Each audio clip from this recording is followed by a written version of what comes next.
is the Frankfurt School. The Frankfurt School was a sort of an outpost in America of European socialism. Willy Munzenberg, with a few other Bolsheviks, founded the Frankfurt School. The two leading members are Herbert Marcuse and Franz Neumann. Franz Neumann was, in fact, a Soviet agent.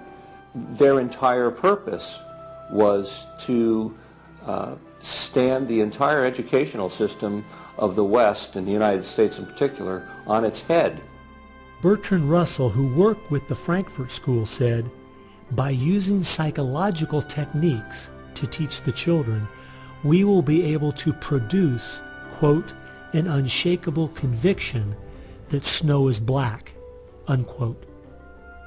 They established a school here. With the help of John Dewey. He helps bring these German intellectuals to America in 1933, drop them down at Princeton, Berkeley, Brandeis, to go after education and media. Included in those goals were the teaching of homosexuality and sexuality to children, the promotion of excessive drinking, and destruction of religion in the United States. That was a big one. And they basically started the social rot. Willy Munzenberg said, "We are going to make the West so corrupt it stinks."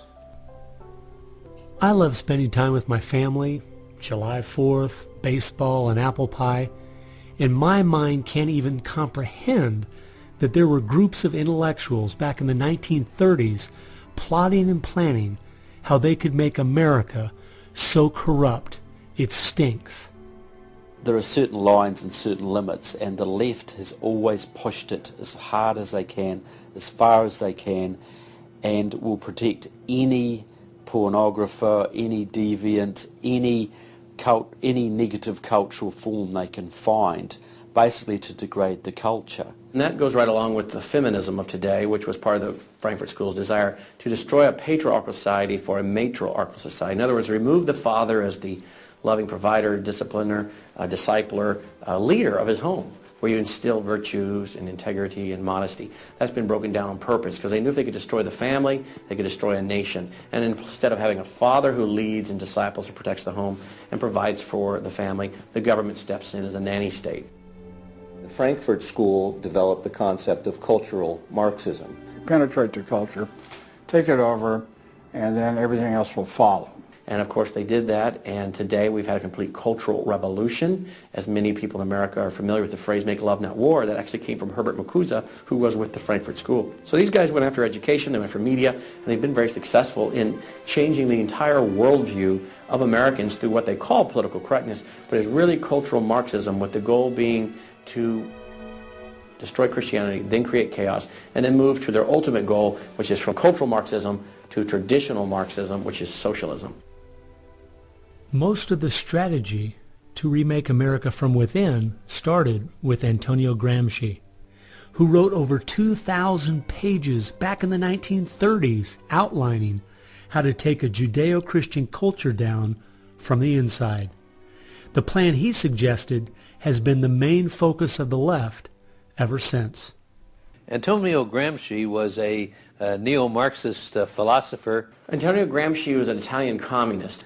Antonio Gramsci is probably the biggest troublemaker in the world. He's probably got more responsibility for our social ills than anybody else on the planet. He knew of the importance of undermining the morals and the character of this country. Because America had a strong Christian heritage, you had to attack the culture. You had to change the culture. Even to pornography, into areas that most people normally wouldn't accept. He said that we're going to destroy the West by destroying its culture. We're going to infiltrate and we're going to turn their music, their art, and their literature against them.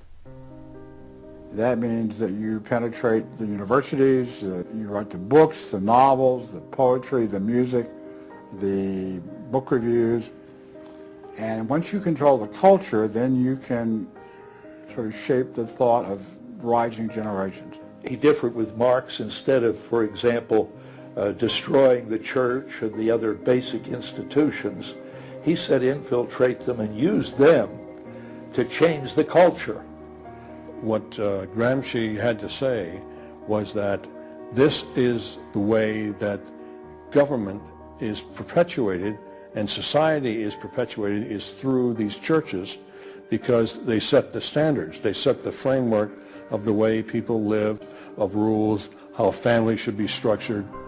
He didn't want a revolution on the streets that would be overturned by the police the next day. He wanted to change society over the long term so that we'd have a revolution without us even realizing it, basically.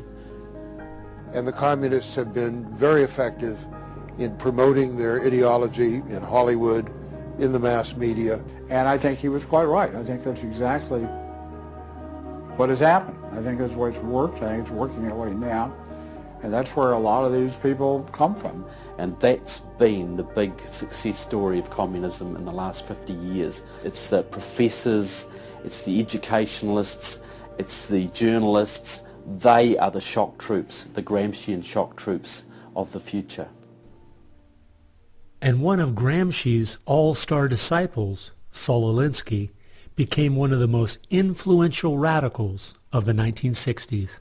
Well, Saul Alinsky was a prominent radical in 1930 Chicago. He worked closely with the Communist Party.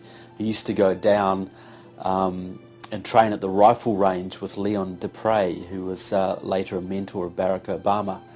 And they used to train to shoot because they knew the revolution was just around the corner. But that didn't come, so he got a bit more subtle. Well, Saul Alinsky called for a community organizer to stir things up, to create agitation. In fact, he said, you'll be accused of being an agitator, and that's exactly what you are. He wanted the haves and have-nots fighting with each other. It wasn't until I was watching an old film from World War II that I realized what the left has been doing in America to pit the poor against the rich, blacks against whites, and the young against the old is the same tactic Hitler used to disunify Germany.